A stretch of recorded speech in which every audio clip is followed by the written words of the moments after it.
What's going on, everybody? It's Stas here. So I'm sitting here on this wonderful Saturday afternoon and I'm thinking to myself, I haven't made a video on my M1 Finance portfolio in over a month and I'm not doing anything, so why not just make a video? So today we're going to break down my M1 Finance portfolio. I want to show you guys what I'm holding, how it's been doing as of late, you know, any moves I've been making, what plans I have here over the next couple of weeks, and we're just going to run through it. So sit back, relax, take a sip of your coffee. You guys know I always have coffee on me. Come on, you guys know that now. And let's get right into the video. Okay, so as you all can see, the portfolio is sitting at $13,373.72, and all time it's up $2,300 roughly, and that's for market gain, and earned dividends have been about $240. And you guys know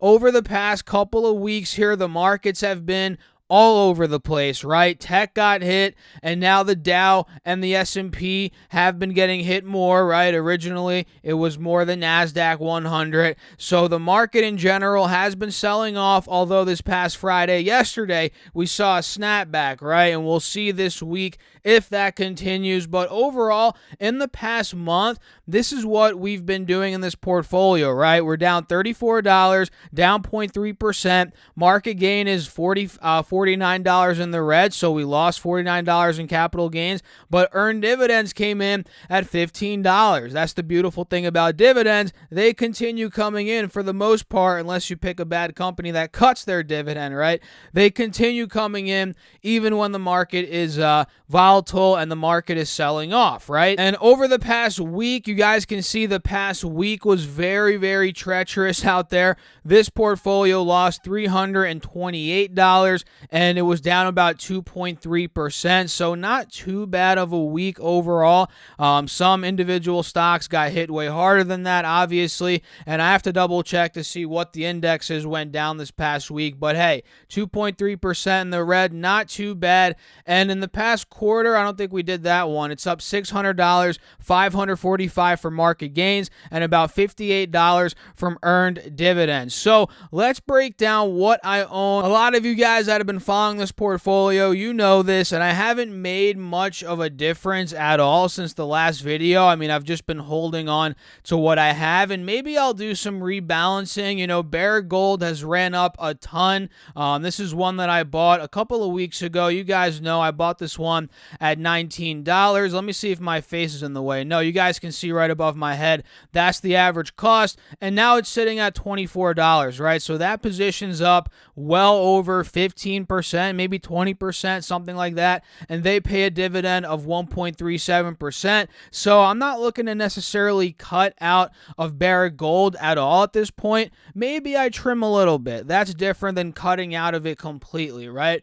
Maybe I'll trim a tiny bit, and I'll let you guys know, of course. And you guys can see the top dogs in my portfolio. My top 5 stocks are Google, Johnson & Johnson, Amazon, MasterCard, and Disney. That's a pretty solid top 5 if you ask me, and I feel super comfortable owning those in the top 5. And under that, we have Pepsi, we have Barrick Gold like we just talked about, we have Tesla here, which I just bought a little bit more of last week, I believe, maybe the week before. We'll talk about that here in a second. Under Tesla, we have AbbVie, ExxonMobil as well, which has run up a lot since when we bought it. I mean, Exxon, you guys can see my average cost is $43. This is sitting at $60 per share now, and they pay still a 5.6% dividend. Now, when I got in, they were paying about an 8% dividend. So, yeah, Exxon's been crushing it. Under that, we have Microsoft, Raytheon, which is a bit overweight as well right now. Maybe I have to trim Raytheon down a bit. Raytheon we bought at $71. Now it's at $85. They also pay a pretty healthy dividend there, a little bit under 2%. Under Raytheon we have Starbucks, and Starbucks got in at $81. Now it's at $111. And this is one that I bought in the 70s, a little bit in the 80s, 90s. So my average cost right now in this account at least is $81. And then we have PayPal, PayPal, followed by Altria. PayPal, I'm in at 189. That's my average of about 3 shares. It's sitting at $246 as per Friday's close. And the last stock, like I mentioned, was Altria. This is one that I cut out a little bit of. Last update, we covered that, and I put that money to work into Tesla. So let's talk about some moves I've been making. Let's take a look at my activities tab. Okay, guys, look, this is what has been going on over the past couple of weeks in this account. And the truth is, and I hate excuses, I don't like making excuses, but I've kind of put this portfolio on the back burner. As you guys know, this is the YouTube stock portfolio. I have other main accounts that I'm dealing with, and as the market has been taking a hit, I've been buying in those accounts, right? And I guess you can say I haven't been giving so much love to this account, but I still deposited $200 on the 11th of May here, and I do have another $300 to $500 in my checking account ready to go for this account, and I'm waiting for the markets to potentially go lower, right? I was about to deposit and buy more last week, but then Friday we got that ridiculous frenzy, and then on Thursday, so I figured let's see if the markets go down a little bit more, and we'll see. That might come back and bite me in the butt, or I might end up being right. Markets go down lower. I can buy stocks at a cheaper price, and I'm a happier man at the end of the day, right? But either way, I mean, this is what we're doing, right? $200 on the 11th. I deposited. I ended up buying a little bit of Tesla, a little bit of Amazon there, $100 each. Tesla was bought, or rather, Amazon was bought at $31.77,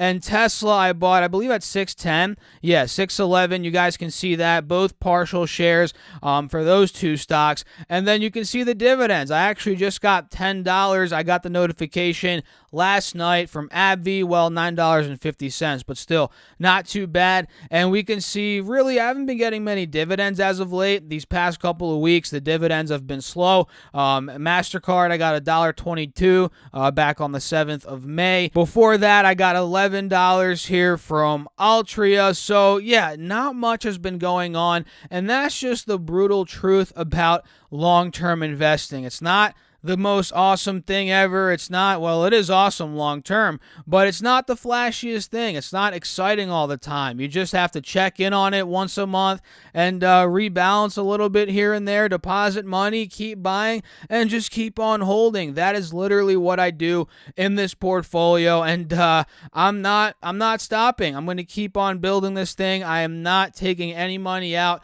In fact, I've never taken a single dime out of this portfolio. All I've done was buying in, and I'll prove it to you right now. And you guys can see this is the funding history of the portfolio. Full transparency, right? 2019, I put $950. 2020, I put $7,300. And this goes to show, yeah, exactly what I've been saying. I've been slacking. I put this portfolio on the back burner, and don't worry, I'm going to step it up latter half of 2020 or 2021 rather, right? The year we're in now. I'm going to step it up, and I'm going to buy way more stocks.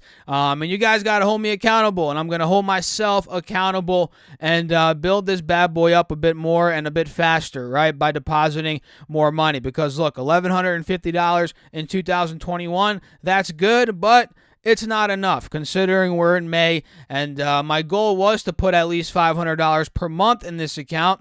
And I failed. So we're going to have to step it up, get this up to $6,000 of deposits for 2021 minimum, because that is $500 per month. So that means over the next couple of months, I'm going to have to up my game up because I've been slacking these past couple of months. And before we end off this video, let's go back to the portfolio and look at the breakdown quickly so I can give you guys some insight on where I'm looking to put that additional money that's in the pipeline waiting to come in, right? So Disney is number one, the number one stock that I'm probably looking to add more to, probably another $200.